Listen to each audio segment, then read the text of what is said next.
Wow. Holy cow.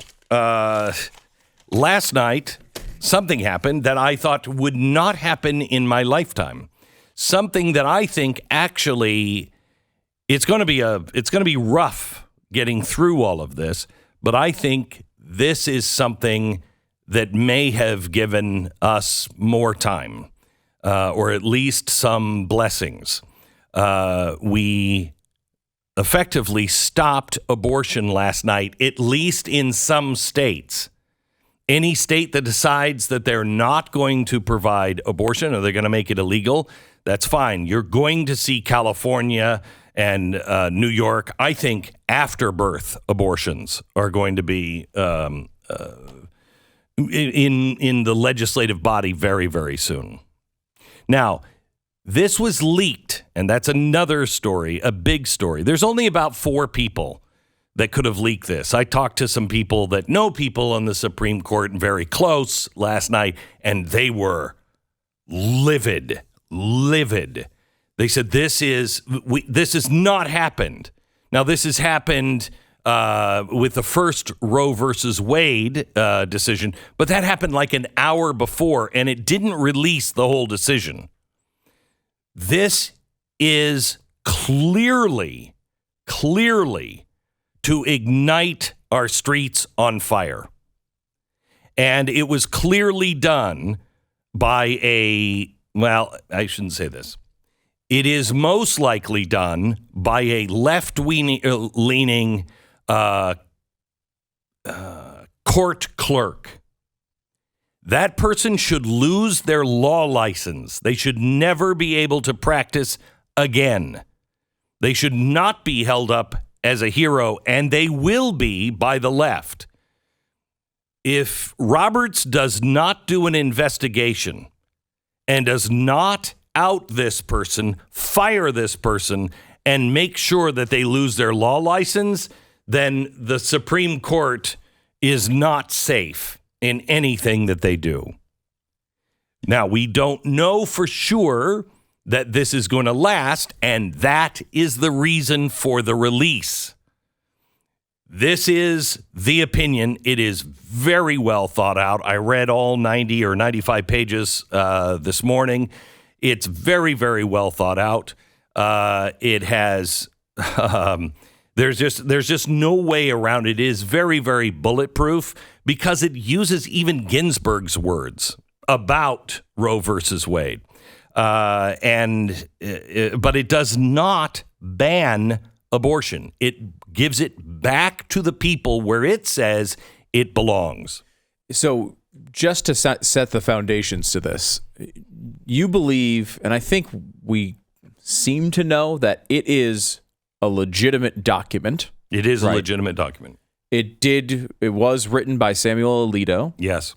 We know that it looks like 5 justices are voting for it. Mm-hmm. So we're siding with Alito. 5 to 4. Yep. The 3 liberals were against it, and then John Roberts is unknown. Undecided. Right. We don't know. But so we're throwing him in the 5-4. It's 5-3, yes. And then him on the side. Now, one of the reasons, of course, the speculation is that if Roberts is trying to craft a third way that would maybe uphold the Mississippi law but not completely overturn Roe versus Wade. This document clearly states over and over again, it is not I think it actually throws Obamacare into question, although it does say at the end of the document, this ruling should not be interpreted to affect any other ruling. But the way it's laid out, it clearly should affect Obamacare. We are not a legislature. We are not a political arm. Our job is to interpret the law and to see, based on the Constitution, if there is this right. And it takes apart the right to privacy, all of this stuff, and says this was dubious at best, back in 1972. Egregiously wrong from the start, I believe was the quote. Yes. Which is, very powerful and has been used multiple times in abortion rulings in the past. The difference, of course, between Obamacare and Roe versus Wade is Obamacare is at least a law. Yes. It was passed, Correct. in a somewhat legitimate fashion. Roe versus Wade is just made up. And Correct. so... And purely from the Supreme Court. Right. They're saying here states can come back and pass laws. Correct. That's how this should happen. Correct. So this is not going to eliminate abortion. The far left, Bernie Sanders, for example, is arguing hard today to act like this is the justification to overturn the filibuster, and then you'd be able to put a national abortion law in, and you would also pack the court and do all sorts of things to make sure that this is it for them. This is what the left really wants those children not to be born. So they're going to do whatever they can on this. Well, Planned Parenthood said this is sacred, that abortion is sacred. Just so you know, when there are things that are sacred, you're into religious territory. This, they believe, is sacred. So abortion is up on the altar. I think you're going to see the left completely unmasked now. If they pack the court, that is the sign. That is the last thing. No government has ever recovered from the courts being packed. Check out Venezuela. What do they have? Like 47 judges? Something like that. They just started in the 30s, yeah. Yeah, they just started packing the court. And it's crazy. No government has ever survived that. That is the road to totalitarianism. 32. Yeah. 32. Yeah. Yep. And yes, they're 32. And what did they start? What did they start with? I don't have the whole list here, but that's what they're at now. The left is being unmasked. They want the end to the filibuster, which means they just want straight up, 51-50. They don't want anybody able to slow things down. That's what our Constitution is all about, slowing things down. When people complain, Congress isn't doing anything, that's what the founders wanted. They didn't want your federal government doing things. What they wanted was your state government to do things. That's why this particular ruling on Roe versus Wade is so good. It passes it back to the states. It says this will never be settled. This has always been controversial. And no one can force the people into an acceptable position. It goes on to say in the ruling, the draft ruling. Again, this is not passed already, or not been put into effect.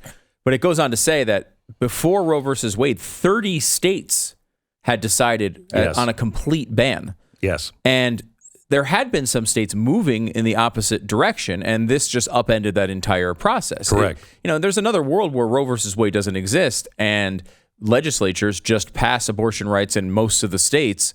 I don't like that world, but that could have happened, and probably would have happened in a bunch of states over the years. Instead, they tried to upend the process and say you're not allowed to have these restrictions on abortion, and that is, I think, is what has caused a good chunk of what has made this issue so divisive. Look, when it's life and death, it should be divisive. I'm fine with it being divisive. I have no problem fighting for this one. But there is an argument there that this could have gone a different direction. And that's really a good chunk of the focus of Alito in the ruling. I mean, he says, look, we have no credibility if we legislate from the bench, especially on things that are this divisive. He criticizes the previous court and saying, hey, basically what they did was, hey, this is a thing. It's tough to decide, so we're just gonna settle this one now, and just you guys stick with what we say here. Mm-hmm. Like, that's just not how it works. That's not how our system of government works. So there are a lot of things in this. We'll give it to you, but Mississippi won. Not yet. I am not of the opinion you can count these chickens. And I know when you're talking about abortion chickens and it's a hatching is a big thing. But when do they become life? When I want this thing to hatch. There's the reason this was released is to put enormous, impossible pressure on these justices. This is anarchy. It's potentially to encourage George Floyd style riots around the country to change somebody's mind. God only knows. I mean, if we have anyone that is a high level security person that is not guarding a Supreme Court justice today, they need to be reassigned to that job because what the left would do to have this right to end so many lives, you can't overstate. You can't overstate what end they would go to try to stop this. And now that they think it's a done deal, but something could be done to prevent it, I fear for all of these people. I do too. You cannot. These people on the left are insane. They will do anything to fight for the right to make sure these children don't live for some freaking bizarre reason I'll never understand. Can you imagine had this gone the other way if it were leaked? I mean, I can't imagine that there is anybody that would do that. I mean... Yeah, because there's some speculation that someone on the right did it.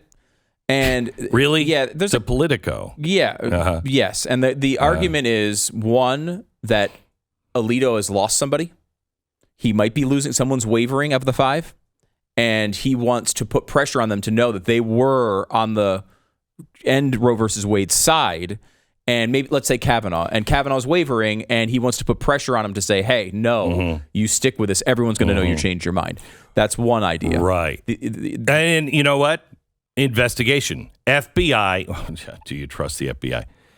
An investigation needs to be done. John Roberts needs to call for it, and we need to know who did it. Whoever did it, whatever side, they're wrong.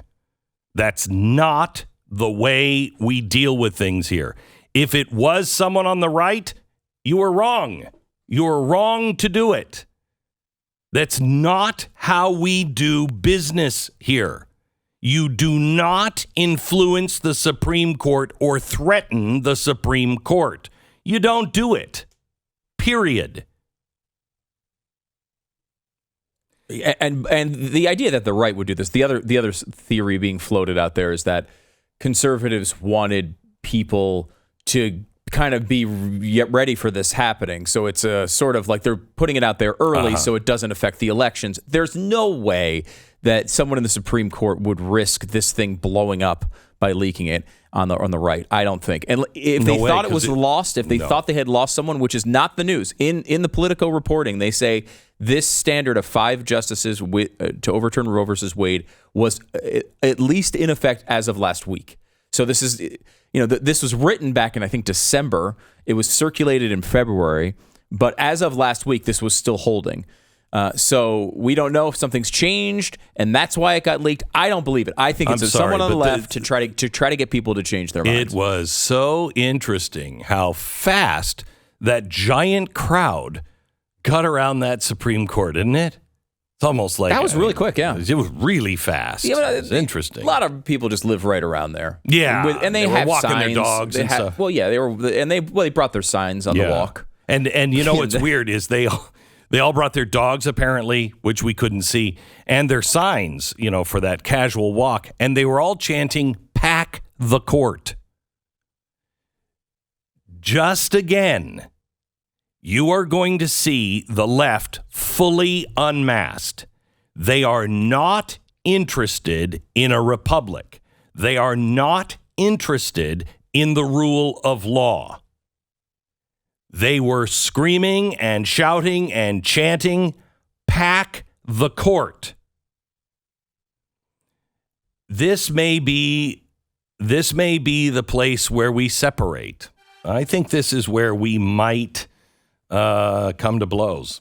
And I don't mean that, we're going to have violence on both sides on the street. I think the left is going to use this. This is their catalyst to do, I think, what they did before. They just burn our cities to the ground. And this is something that I'm willing to die on my sword for. I don't know about you, but I think this is the most righteous cause to stand up for. You know, protecting our children from all of these lies in our school, righteous. Standing up for the right for babies to be born and to stop killing, righteous. To stand up against court packing, righteous. We can talk about tax rates all we want, and they're important. Yeah. But there's nothing like this. Right. We've said before that I think we could morally justify doing every show every day about this until it stopped. Yeah. You're talking about, worldwide, we're talking about something like 1 billion people have been aborted. Well, I want you to know, too, the only reason why Stu and I are talking about this is because as men, we know now we can have a baby. So we do have an undeniable voice at the table here.